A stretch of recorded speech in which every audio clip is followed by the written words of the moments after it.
नमस्कार, मेरो नाम समीर भुक्तान हो। मेरो विद्यालयको नाम पद मन्देश्वरी हो।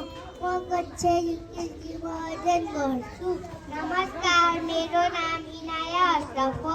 मेरो विद्यालयको नाम पद मन्देश्वरी प्री स्कुल हो। म कक्षा युकेजीमा अध्ययन गर्दछु।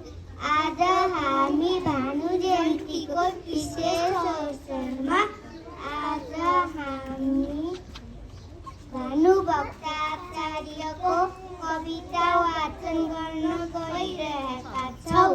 सबला अबलाहरू एक सुरमा गुणकेशरीको फुलरी शिरमा हिडना सखी इकन वरिपरि अमरावती कान्तिपुरी नगरी छन् गर्नु कहाँ दुनिया खुसी छन् बहुत मनमा दुनिया जनकीय सुख कि सगरी अलकापुरी कान्तिपुरी नगरी भोटनी लन्डन चिरसरी कार भटी गल्ली दिल्ली सरी लखनऊ पटना मद्रास सरी अलकापुरी कान्तिपुरी नगरी दरबार कतार पुरनको कीर्ति बन्नु सम्मवीर अति सुन्दर वीर भरि गरी सतक मनुसरी कान्तिपुरी गरी रिस रात कपट छल छैन जहाँ तब धर्म कति छ या पशुका पति चन्दक बारी गरी शिवकी पुरी कान्तिपुरी नगरी। धन्यवाद।